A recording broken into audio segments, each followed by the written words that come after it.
at DataStax. I know people are in the chat before saying they didn't have any audio yet. So hopefully you can hear me now, because this is the time to hear audio. Give me a shout, give me a wave if you are indeed watching and you can hear.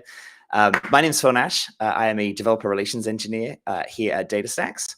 And it's an absolute pleasure to join you today. In my morning, I'm here in Melbourne, Australia. It's 9 a.m. In the morning. Also, give us a wave, give us a shout out to say where you are as well. It's always interesting to find out where everyone's kind of tuning in from. If you want to find me at all anywhere over the internet, I'm always sharing kind of stuff about what we're working on here at DataStax. You can find me on Blue Sky, Twitter, LinkedIn, all over the place. Just name a social network, I'm probably there and sharing links and stuff. So excited to connect with you there. A lot of people calling in. I have somebody from India. That is very late at night or early in the morning, one or the other. Both, I guess. And hi to everybody else from the US in the evening. Yeah, thanks for joining us. And Deepak in London as well. I used to live in London about 7.5 years ago, so before moving here to Melbourne. But let's get on with a bit of the topic for today. I want to talk a bit about the idea of building RAG from scratch. And to do this is kind of the idea here is to kind of dig underneath the kind of hood of what's actually going on underneath the whole system of retrieval-augmented generation, so we kind of understand it deeply and know what we're working with.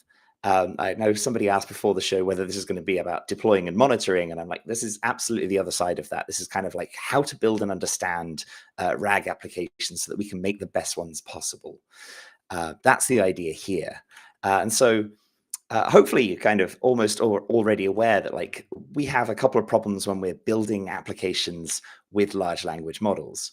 And those problems are very much that, sorry, let me start again.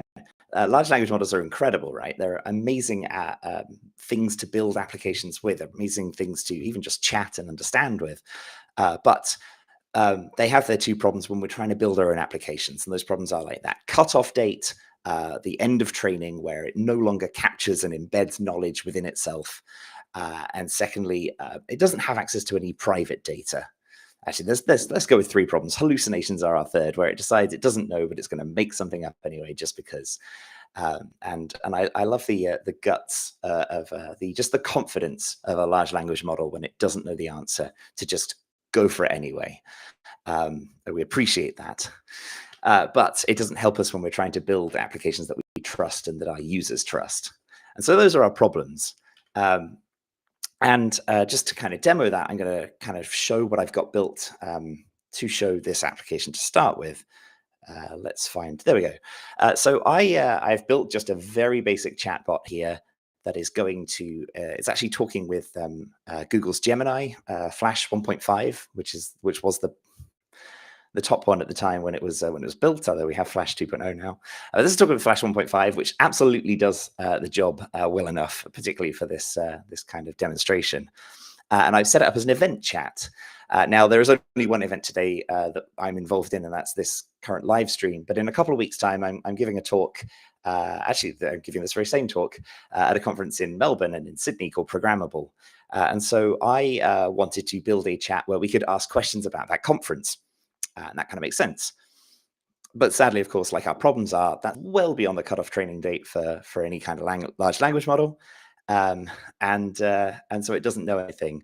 As Alan says in the chat, do they really know anything?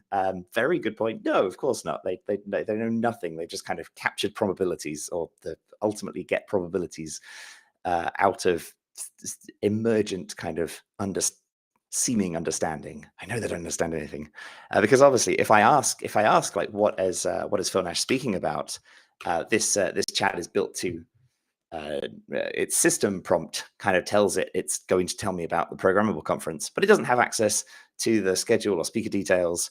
It doesn't know anything about it. It's nice that it asks, please provide me with the conference agenda or a speaker list that includes it. But right now I'm not doing that. So it doesn't know. It simply doesn't know. Let me just, I can show a little bit of the code behind this. We'll not mess about too much with this code, but I have just an Express application, so I've written this in JavaScript, although ultimately, like, the language doesn't necessarily matter, but hopefully we can kind of see what's going on in it at the same time. So what I'm doing is I'm creating a bot using the Gemini um, library in the background to speak to Gemini over the API, getting the request from the body. I'm trying to find the most similar talk to the incoming query, but that currently is an empty list, which is why it doesn't have any information. And therefore, all we say is try to answer this following question. If you can't answer it, just say so. And that's fine. And it does say so. And I just wanted to say that we have const with the system message saying you're a helpful conference assistant, and you'll answer questions about sessions that are programmable. So yeah, that's kind of what's going on behind the scenes there. And we don't get a lot out of it. This is a completely useless chatbot for talking about the event that I'll be speaking at in a couple of weeks' time. But we can change that. We can change that with our friend Retrieval-Augmented Generation. If you've not heard of Retrieval-Augmented Generation before, great to have you here. If you have, then hopefully this is going to be a kind of an interesting look beneath the hood there. But the idea between that Retrieval-Augmented Generation is that we're going to store that data that we want the model to now understand or know or be able to talk about. We're going to make a query to that. We'll retrieve that relevant data about the query, provide the data as the context to a model with the original query. The model will generate a response. I guess something goes on there somewhere in the middle, and then profit, right? We eventually have a great app that people want to use and pay us money for, or will save us money one way or the other. And what I think that's actually the interesting part of this, because kind of getting a model to generate a response, is kind of the easy part of this now. We have APIs to just send queries to them, and they will happily generate responses for days to us. The interesting part is actually this retrieving of relevant data and how we go about doing that. And so that's kind of that's the bit I want to dig into, how it kind of works and how we want to make it work today. And so, like, just breaking down our Retrieval-Augmented Generation, retrieval is just that search against our database, our set of data that we want to share with the model. Augmentation is turning that into a prompt, and generation is going to speak to the model. And retrieval is the bit that we almost pretty much have the most control over at this point. And so building a search that is going to work for the way that we interact with these models is kind of the interesting part of this. We don't want keyword search, right? Keyword search is great when you're just putting things into Google and hoping for the best, hoping to get a response, right? But when we are talking in natural language, and natural language processing really is the thing that we've unlocked so beautifully with large language models. When we're talking with natural language, we need to search a kind of via that natural language as well, using a similarity search, a search that is going to look for answers to questions based on how kind of similar they are to the context that they are provided, not simply matching keywords. And so how that begs the question, how we go and capture meaning in a way that we can then search for similar meaning. And the answer to that is vector embeddings. But I don't want to run too fast into kind of what the state-of-the-art vector embedding is. But right now, vector embeddings are kind of effectively a list of numbers. They are a vector, a direction and a point in a multi-dimensional space that represents the meaning of a body of text or other information, other data. Can be right. But like, I'm going to talk about text today because I'm just chatting to and from with a bot. You can pretty much swap out text for media or whatever you want to. But for today, we're going to talk about text. And so a vector embedding is this list of numbers represents the meaning of that body of text. And so let's create our own vector embedding so that we can kind of understand how this kind of works together. So I have a hypothesis for this, and that is for a conference bot, for a bot that's going to give me information about talks and things going on at a conference. The titles and the descriptions contain the meaning of those talks in text. Those are made up of words. This is mind-blowing, I can tell you that, Alex. Made up of words. And the titles and descriptions that share words are somewhat similar. I don't think that's too far out here. And that means we can just kind of collect all the words that represent all of the talks in this conference and represent each talk as a count of each of those words. And that's kind of how we're going to build up a vector or number of vectors for our talks at this conference that I'm speaking at in a couple of weeks. And thus, when we get a user query, when we get somebody ask about the conference, we can do the same thing and represent that query as the count of the words that appear in all the other things, and then compare those against the talks that we have.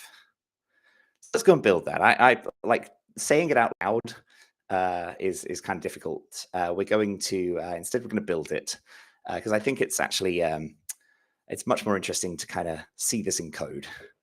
And so I have the application up here, like I said earlier, like our current search returns no similar talks, and that's not very useful to us. I will show you the data. We don't have a lot of data to work with here, but there's about 33 different talks at this conference, and you can see mine is sat there in the middle at number 5. That might be useful to know later. And so this bit of code does have a few bits in it already. I'm not entirely starting from scratch, but mostly it's knocking out a bunch of common words. See, I think the idea that like if we trying to figure out meaning from the words that are in the talks, then using common words that don't really kind of add to the meaning are not very useful. So I'm going to cut those out, cutting out punctuation. Cutting out, turning everything to lowercase as well, just to make things easy. And so once we do that, I'm going to get that data from this JSON file and read it in, parse the file contents, and everything else goes here. This is the bit that we're going to work on. And so the first thing we're going to do is actually kind of get an array for ourselves of all the words that are in all of the talks. I also have Copilot running apparently, and it's going to try and help me, but it's not entirely right there. So I do want an array from a set of the talks that are flat mapped. It's not exactly that. We only have the talk. There we go. So this is JavaScript. So an array from a set like that just means we're making a unique array of words. And flat map just allows us to, for every talk we're ending up with one array in the end. Frederick's asking, what about Ibonic words? I don't know what an Ibonic word is, so I haven't handled them. If you want to explain more what you mean there, I'll happily try and answer. But the answer is probably this is kind of just an example. I've cut out a bunch of stop and common words, but there's more we could do to this. But what I've done to this so far has been enough to prove kind of the point. Anyway, right. So we've made an array of all of our words. In fact, what I can do is console.log that all words. Oh, okay. Ebonics. Sorry. Yeah. This cuts. Thank you very much, sir.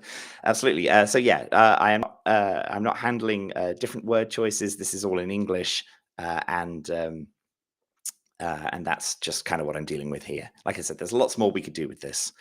But as you can see at the bottom, in fact, you know what, I'm going to make that terminal size a bit bigger because otherwise, I know we'll be able to see the answers to this. Let's make that 32. There we go. Much bigger. Cool. So if I log out all the words, all of our kind of unique words, we end up with a bunch of interesting ones. Like, where's it gone to? We start with AI hype-fueled dumpster fire, which is in fact the title of the top talk in the thing here. AI is a hype-fueled dumpster fire that will burn down the planet and get you thrown in jail. I'm very much looking forward to seeing that talk because I don't think it's exactly as negative as it sounds. But that is what we're seeing. AI hype-fueled dumpster fire, burn planet, get thrown in jail by Chris Simon. Excellent. And we can see that we have, I think this shows me the first 100 and then 1,318 more. So we've got 1,418 words amongst all of the talk descriptions here, which I think is absolutely, that's great. That's a normal number of words. So let's stop logging that and do our next thing.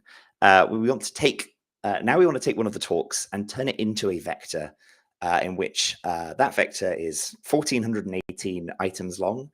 And each of the items will be the count of that word that is in that talk. Okay, so we're going to text to vector using the text of a talk. And doing that, we'll grab ourselves a word map. This is going to allow us to count those words. And then we're using text to words, which is our function that I wrote earlier, that, well, we didn't write earlier, it was already here, which does all the kind of pre-processing on that. We're going to turn that into text to words, and for each of them, yeah, that's the answer, Copilot, thank you.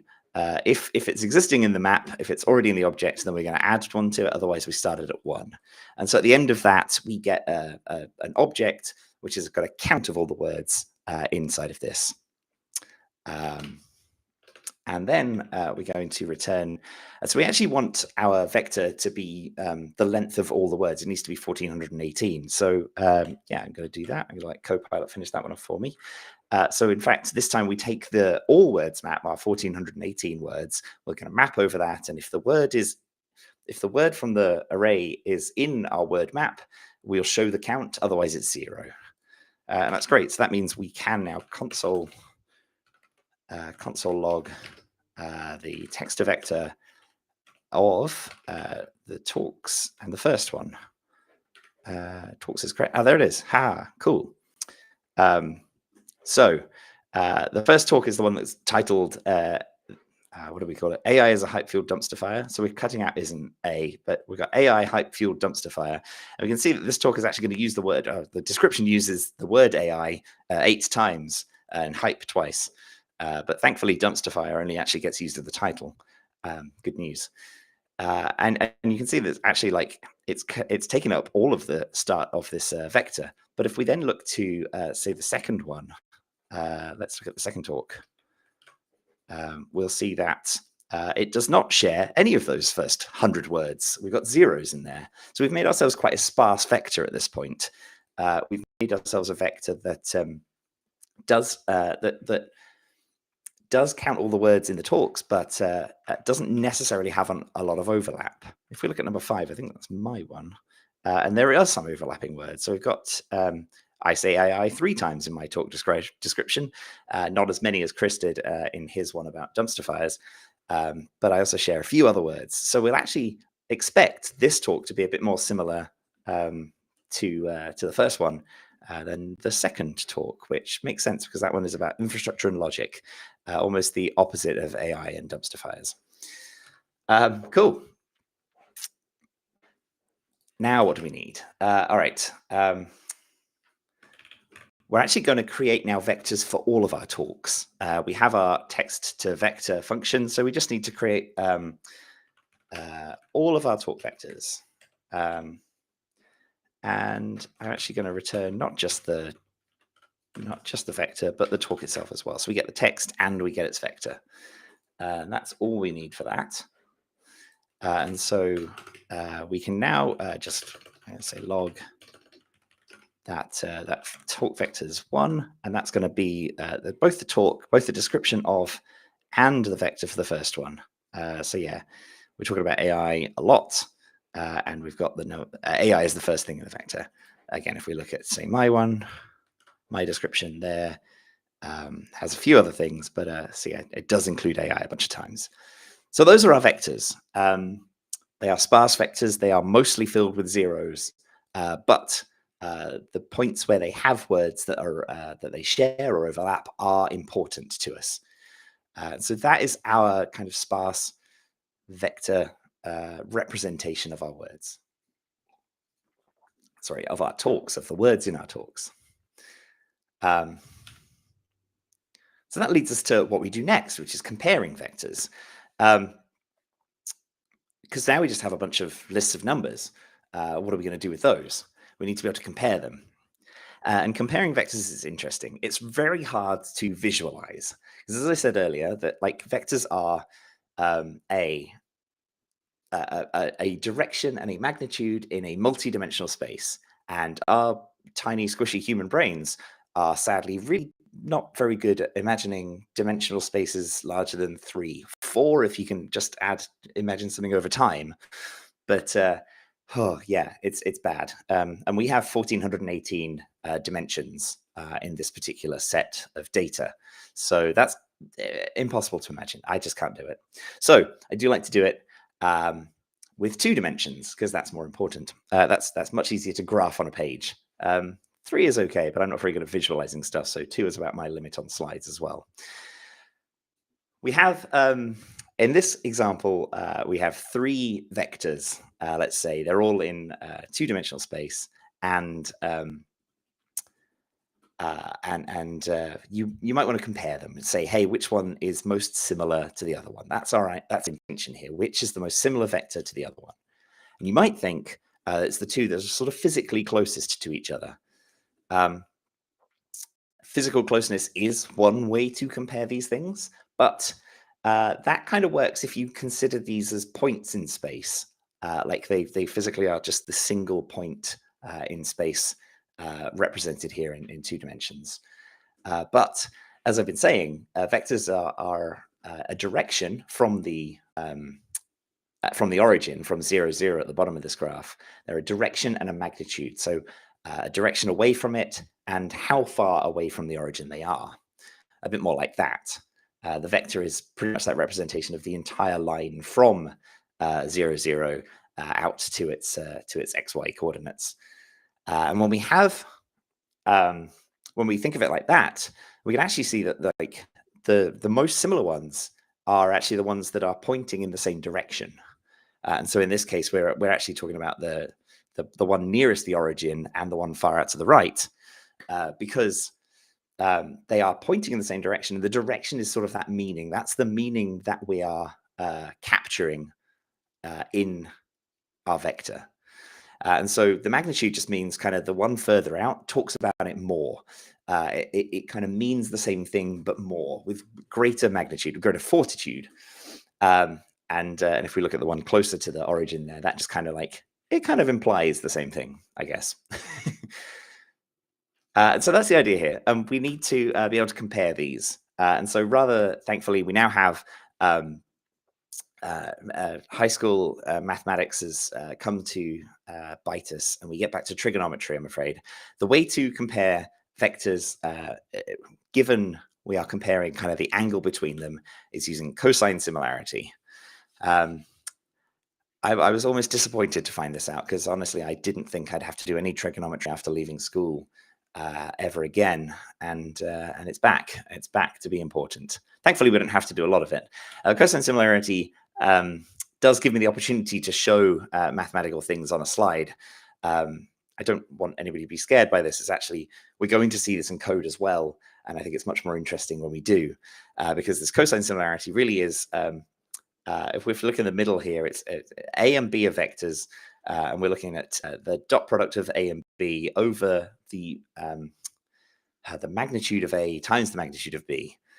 The dot product of A and B is just taking each item in A and multiplying it each item in B, and adding the lot up.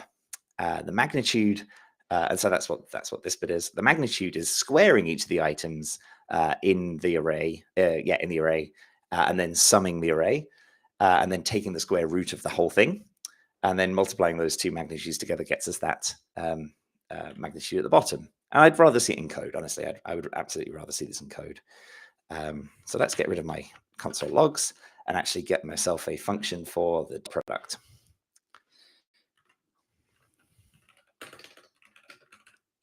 Dot product is interesting, actually, because it does make things slightly easier for us if we have what's known as a normalized vector. If all of our vectors sat between -1 and 1, so nothing greater than 1 or -1, then we could actually just use the dot product. We don't have to do the magnitude side of things. We still get cosine similarity, and all we did was multiply things and add them up.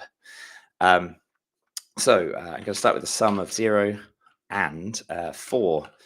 Everything in the vector, everything in vector A length, the sum becomes the current item in vector A times the current item in vector B, and then we can return the sum. And that's it. Like, that dot product is relatively straightforward. The nice thing is, and I know people were asking about Python earlier, like this is going to be one of the slower dot products that you get because it's just running in JavaScript. But Python obviously has things like PyTorch, where you can have highly efficient vector and matrix multiplications and things like that. So this will be slow, but it won't matter because it's fast enough for our demonstration. Cool. So then we're going to get our magnitude. And magnitude only takes one vector. And I'm going to not let it do that. We're still going to do the same kind of job. It's almost the same. We're starting with a sum of 0. And for, let's do const item in vector. Yeah. Item of vector. We're going to add the sum, we're going to keep adding to the sum the square of each item in the vector, and then we return math.square root of the sum, math.squirt. Robert asks how to decide which vector similarity search algorithm to use. So it's basically like there's 3 of them, right? And one was that, as I kind of showed, the kind of closest physically, that's the sort of Euclidean search algorithm. And for most of the vectors that we are using in terms of vector embeddings, we don't use Euclidean. We're not looking for physical closeness in the space. We're looking for similarity in the way it's pointing and the direction of it, because we have these magnitudes and vectors. Sorry, we have these directions and magnitudes. So we want to use cosine similarity unless we have a normalized vector, a vector where all the items are paired down to live within the -1 to +1 space. At that point, you can use dot product, although it's ultimately the same thing, but it just needs to do less calculation because it's dot product. It only has to do this function, not the magnitude. So that's what you'd use, yeah. And so therefore, we can then return cosine similarity. Copilot knows this one. It's the dot product of vector A and B over the magnitude of vector A times the magnitude of B. And so I always think like seeing these things written out just like that is so much nicer than mathematical symbols. However densely packed the information is to those mathematical symbols, when you see it in code, you're like, oh, that's not so bad. And so what we could do actually is take a look then at, say, the cosine similarity of some of the talks that we have, so we can get to feel it. So we have all of our talk vectors. So right, this is going to give us the cosine similarity of the first talk against the second talk, and it's 0. They do not share a word between them. They do not care about each other.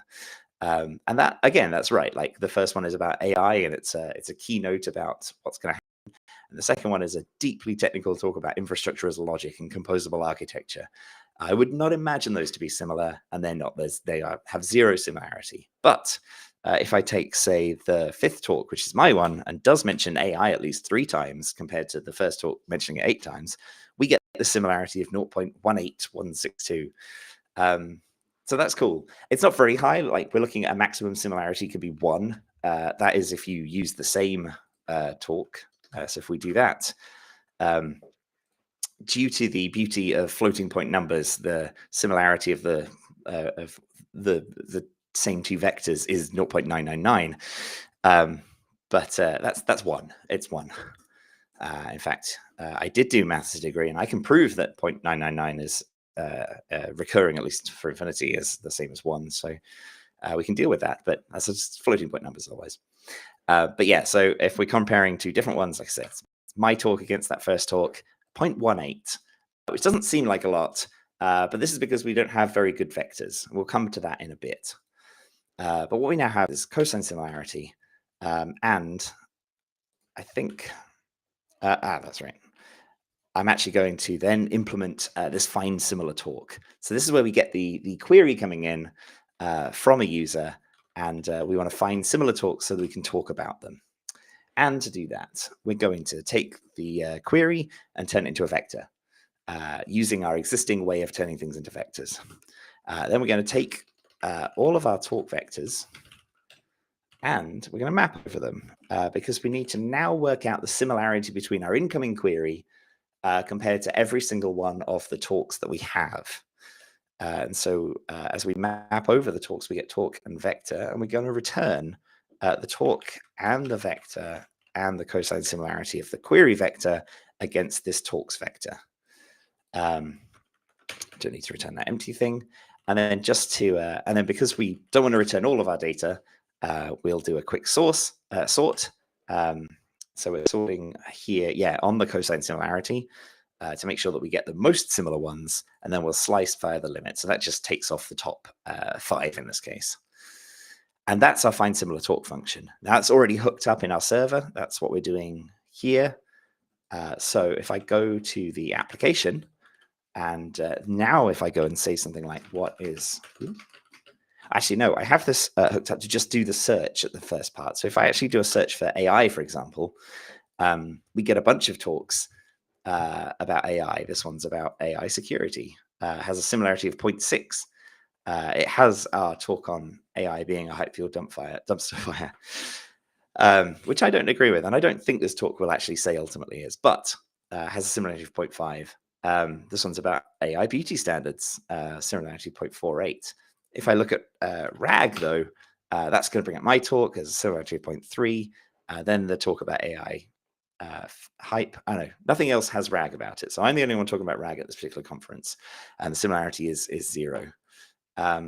If we were to ask about generative AI, for example, then we get some different ones. This one specifically calls out automated testing with generative AI. And security in generative AI, and again, beauty standards. So we get those different things. And then if we get to the actual bot, so that was just search and showing off our similarities. If we go back to the bot and do something like ask what I'm talking about, it's going to say that I'm talking about building Retriever-Augmented Generation from scratch. Cool.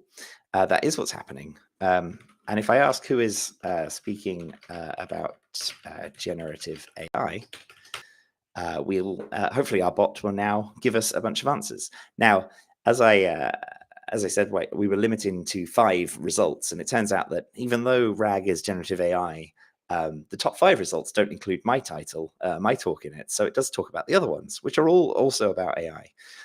So we have automated testing, we have bot-driven development and content and images, Copilot, and then AI hype. And if I then were to ask, like, who is speaking about RAG, let's say Retrieval-Augmented Generation, because the words matter. It says me. All right, cool. Anybody else? Probably not. I guess not. Anyway, like, I'm kind of excited about this because this works, right? I'm now able to have a chat with this bot about things going on at this conference. Using what is genuinely a bad vector representation, and we can do a lot better. But we build that vector representation in just a matter of minutes, and that's kind of cool. So it sort of works. That's the thing here. Our vector representation is not great. Firstly, we needed to know all of our existing data up front in order to know that we had 1,418 different words. And then make vectors out of those 1,418. And so this is a bad vector index. The query then becomes sensitive to the vocabulary. The idea that, I could ask a question in a different language and it wouldn't be able to know anything about it at all. It's debatable about whether you should be able to know things about things in different languages. But if you were to use no words in your query that were in any of the talk titles, you would get no responses. If this conference only has 33 different talks, if we were in a thing which has thousands, hundreds of thousands, millions, if this was the internet, more words means more calculations, means our vector is much bigger, much more sparse, but we still have to do those dot products, those magnitude calculations. And so that's bad. And just like I said, this runs in perfectly decent time because we have a very small amount of data, and I'm doing it in JavaScript in memory. But if we were doing this over a lot bigger set of data, our JavaScript would come to a halt fairly swiftly. It has other issues, like the same word can mean different things.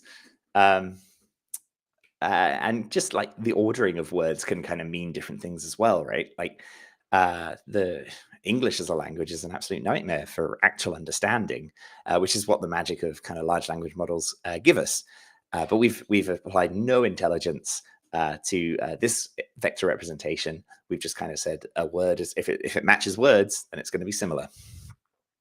And so that brings us to embedding models. Um, Embedding models are a way to capture this meaning of content using machine learning models that have been trained over time to place various concepts in multidimensional space much better than I just did. Embedding models are available mostly. I mostly use them via API. You can run them kind of locally if you are running, particularly if you're running GPUs for that kind of speed. But like I'm an API application developer myself, so this is where I kind of lean to. And in JavaScript, it's super simple to go off and call out and get, say, OpenAI embeddings, as long as you've got an API key and your input, you can create an embedding. And using, say, text embedding 3 small model, you'll get yourself 1536 dimensions. If you're using the text embedding 3 large, you'll end up with 3072 dimensions, and that will capture that meaning of that content for you. Of course, different embedding models are good at different things, and you can fine tune and train different models to understand particular subjects better. I know there are, for example, legal embedding models out there that have been trained, as well as I think medical as well. And that's important because embedding models kind of need to understand all of the words going into them. And if you are using words or context or data that is outside of a training model, an embedding model will struggle to understand it at that point. And so that also brings us to vector databases, because right in my example here, I've built an in-memory JavaScript vector kind of search, which for every single query will do the dot product. Will do cosine similarity over every item in the memory. And like I said, we had 33 items, so it wasn't too bad. But if we want to store and efficiently search these things over time, then that's where vector databases come in handy. Now, DataStax has Astra DB. It's a NoSQL document store with a very good, honestly, I think it's, I know I'm wearing the t-shirt, but I'm happy to say I think it's one of the best vector stores, vector indexes out there for a couple of reasons. One is that the vector indexing in Astra DB is actually is really interesting. Like, firstly, it doesn't require the index to be able to be held in memory, so you can actually index enormous amounts of vector data, and because of the way it's built, the index will never can't run out of space, because that is run out over. It doesn't require to be in memory. And then secondly, it rebuilds that index live. Like, as you add or change vectors in the database, like that updates the index immediately. It doesn't need to get rebuilt at any time. So Astra DB does both of those things. Very cool. And I'm going to get to the final part of what they do, which is even better, in just a second. But this is calling Astra DB from JavaScript. This is just the setup at the top, where we initialize our client, our database, our collection, and then to insert a vector into the collection, you just insert, and as long as you use this dollar vector, using an embedding that you've got from a third party somewhere else, then it will be indexed as the vector for that content. The second side of it is that Astra DB will actually handle vectorizing data for you. And this is really nice because it just takes kind of an API call or a hosting of a model out of your hands, and means you can just carry on working on your application rather than worrying about handling errors and things like that. And so if you have the same setup, but you insert the data using not the dollar vector property, but the dollar vectorize property, then Astra DB is going to go and create that vector and store it for you, which I think is really useful. It has integrations to things like OpenAI or Voyage or Upstage or Gina, as well as we also host NVIDIA models, which makes it even quicker because we're running those on GPUs. um, next to the database. So yeah, Astra DB is data stacks. Langflow is also data stacks. Yeah, that's both of us.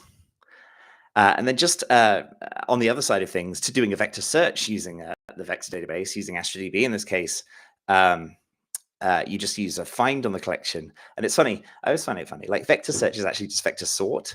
We actually sort by the vectorized query, and then you just do a limit.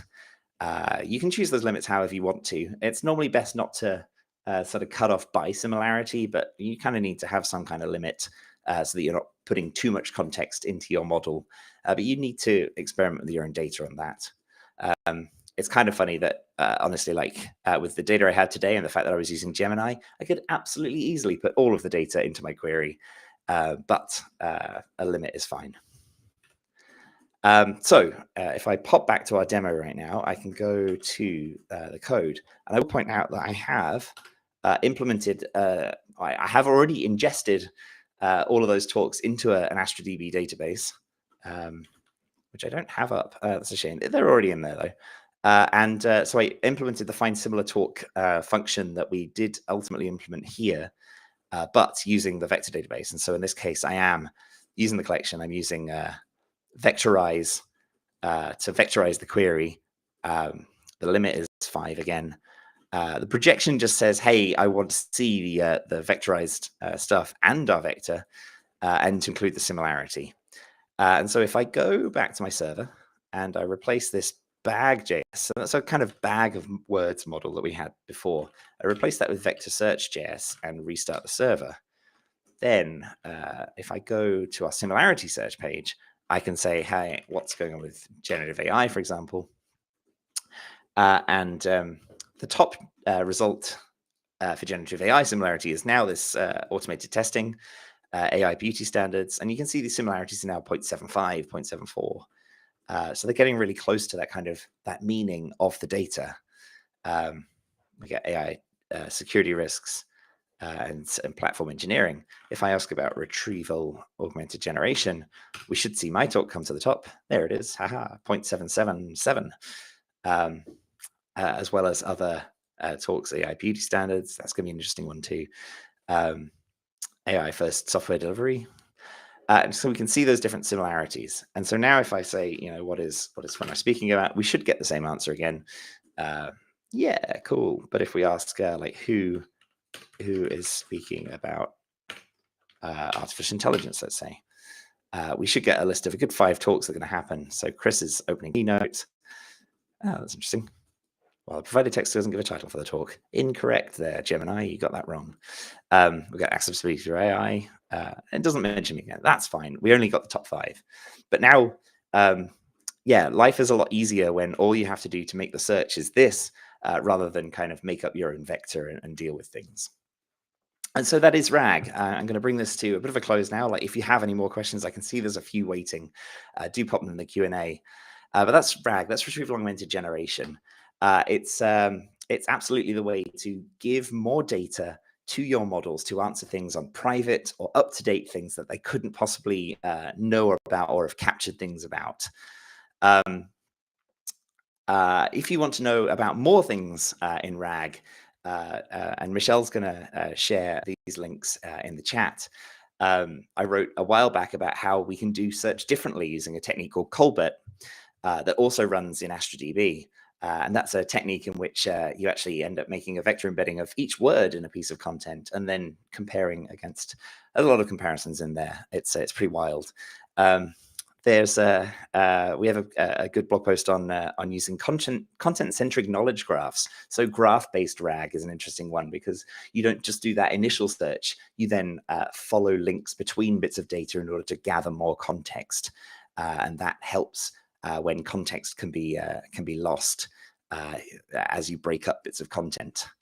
And then just as a fun thing, I think is interesting. Another thing you can kind of do with vector-related search, vector search itself, was I actually generated like links in blog posts that were like related links to other blog posts on my own blog using Astra DB. And so that's just a link to see other things that that you can do using vector search itself.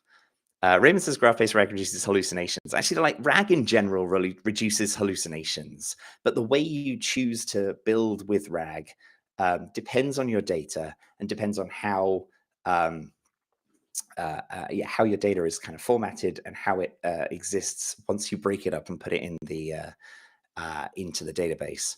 And so Graph is great because it allows you to bring in extra content based on links between things. That's really useful. But Colbert, on the other hand, is really good at embedding more understanding of each word, each token in a piece of content, and it allows for more accurate search over data that the embedding model hasn't been trained on because of the way it kind of contextualizes the entire thing. The more accurate your search is, the more stuff that you can produce for the LLM that's going to answer the question, the fewer hallucinations you're going to get. And so RAG is the thing, not necessarily Graph, and that's it. So that's all I've got for you in terms of the talk. Again, my name's Phil Nash. I'm a developer relations engineer at DataStax. You can find me on the socials online, and that QR code will take you to a link to these slides as well as other links in there. But I will stop for a moment. Thank you for joining us today, and I will head on into the Q&A section to see what answers, see what we've got here. See what I can answer for you, sorry. So first up, we got Vas asked, will I be sharing the code from this talk? Do you know what? So I haven't yet shared the code for this talk, just because I don't think it's particularly useful to have in production. It's kind of a good example.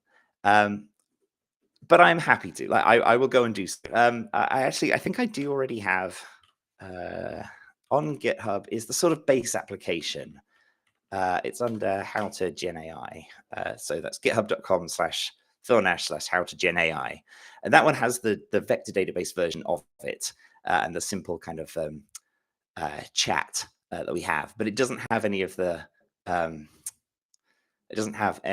kind of self-built vector stuff. But I can add that to it. And so if you follow me on social media, hold on, I can put that in the chat just to help links as well. Then I will let you know when that is updated. Cool. Next question is from Nisha. Were you able to develop or run the LLM on my regular laptop? So that's a good question. I have got some LLMs running on my laptop. I use Ollama for that. I have a fairly powerful MacBook Pro, and it can run sort of the 7-8 billion parameter models fairly easily.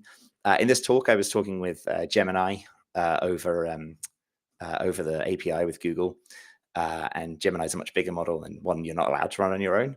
But I think I've run I can run the Google's open source Gemma models 2B and 7B work on this as well. So yeah, using Ollama is a really good if you have the power to do so. Ollama is a great way to run and use an LLM on your laptop. Of course, the lower powered LLMs or the smaller LLMs need more work in terms of prompting and getting them to get the right answers. So it actually is likely to make your life a little bit harder than using something like Gemini or OpenAI's GPT models. But yeah, so yeah, check out Ollama. Next question down was, Frederick, is there any collaboration with Intel and DataStax to include RAG with any of the scalable processor families? Great question. I have no idea. I have no answer to that whatsoever. Sorry, I have no idea. Manjushri asks, what's the licensing policy of Astra DB? So Astra DB is a hosted service. I'm not going to go through licenses, I think, on this stream, but you can go check everything out at datastax.com. You can find all the information there. Cool. Joseph said, would the description length affect how likely it is to match? So if we had two similar talks, but one had a larger description, would that affect anything? That's a good question. I think it would. That's good. That's a really interesting question. The way that we built those vectors was based on the count of words that kind of ultimately matched. If you had one talk that was sort of one description that was half the length of the one, but they did still use just all the same words, then the similarity would actually still match up the same, because and this is that idea. If you think back to my horrible two-dimensional diagrams here, like if they have just more words, that count is higher, but the angle between them is still kind of low, and so the similarity would still be kind of the same. I think that's the idea here. That kind of doesn't necessarily map on to when you're using a machine learning based embedding model, because they are probably going to sort of just put the point into the same part of multidimensional space anyway, and it's not based on that count or that size. It's just simply based on the meaning.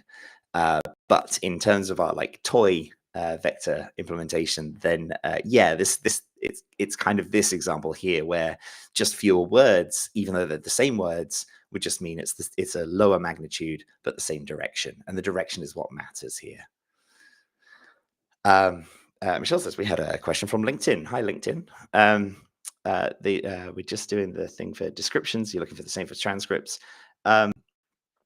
Yeah, so this does work. Like I was using talk descriptions, but like text is text.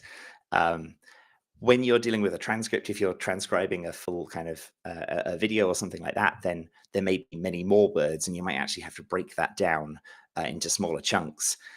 Chunking strategies is something we haven't managed to get onto here today. But again, if you search the DataStax blog, I wrote about chunking, at least in JavaScript. Sorry for Python developers. I wrote a bit about chunking at the end of last year, and it's interesting to know about that. We've got a question. Oh, 4 votes on this. Oh my goodness. I didn't notice there were votes on these things as well. Hold on. All right. We have questions with 6 votes.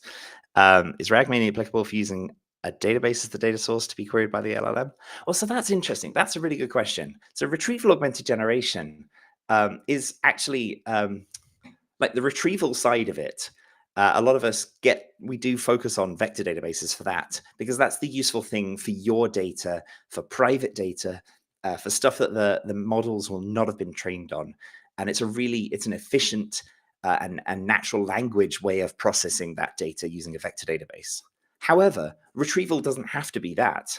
If you want to, you can absolutely use a retrieval like an API. It could be that you are calling off to just do stuff. I've seen a bit of pre-processing where you take that natural language query and you say you take it to an LLM and say, hey, get me like the keywords that you'd use to search for this, and then use those keywords against a search API in order to return something.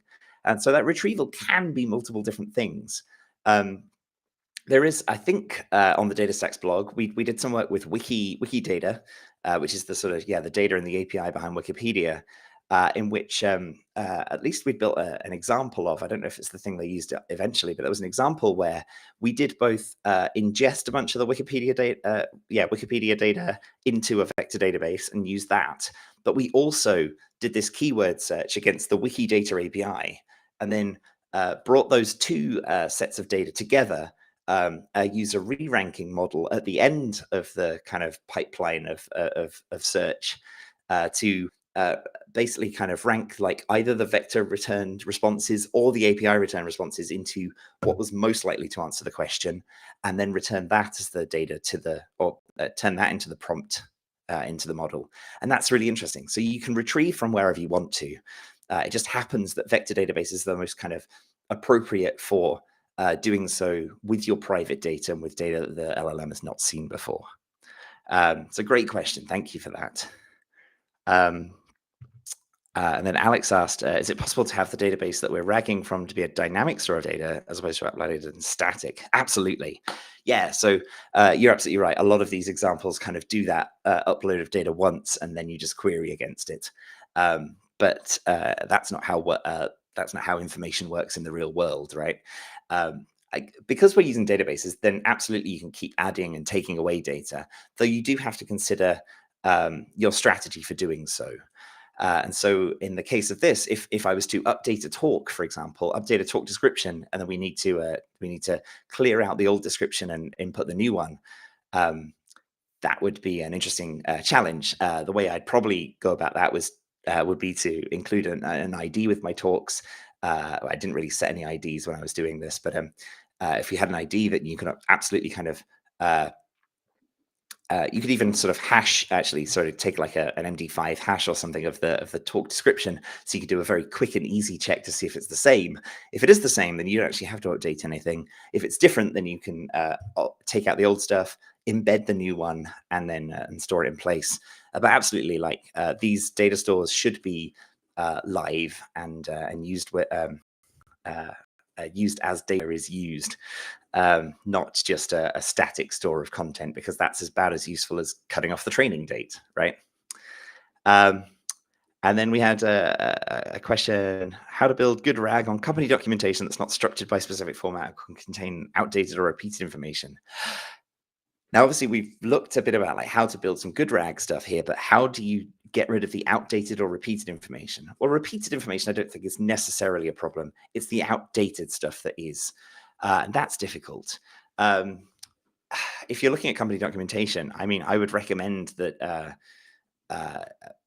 you kind of do an audit of that documentation in the first place, because if that stuff is outdated, it's not helping people who are reading it internally or externally, whichever way that is right now.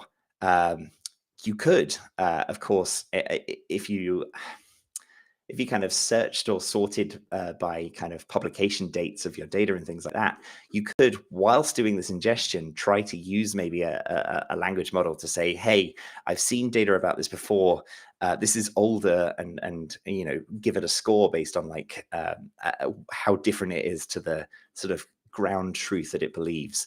That's quite a difficult thing, and I don't think I have time to answer that full question, because that is that's a really tough one. Outdated data is tough. Cool. There's a couple more questions that have come in. I'm going to run through them real quickly, just because we're right at the end of time here. But Raymond asked if it's possible to provide too much data to a RAG setup, so the LLM has to work harder to answer correctly. The idea of an LLM setup, of a RAG setup at least, is that we only return enough data. That's the intention. Providing too much data to the LLM does give you a needle in a haystack kind of problem, where you might have included the data somewhere, but it's really hidden. And so using similarity scores and things like that to pin down or trim down the data that you hand over is actually really what we're doing here. So Sergey asked if there's a specific model to use for text and image embeddings. No, there's loads of models out there. Go check them out. There is leaderboards for different and different kind of evaluations of these embedding models. So go check them out, because there's loads of them available. Shelvia asked how to create an embedding vector without an embedding model. I mean, you could follow what we did today, but I would pick embedding models, because they are the top of the range. They're state of the art at the moment. Okay, there's more and more questions coming in, so I might have to get to these afterwards, because we have run out of time for now. But it's been an absolute pleasure to chat with you all today. Thanks so much for coming along. I will see if I can follow up with answers to these last questions that I missed out on. But yeah, as I said, again, my name's Fonash. I'm a developer evangelist, developer relations engineer here at DataStax, and I hope to see you again at another one of these streams. Thank you very much.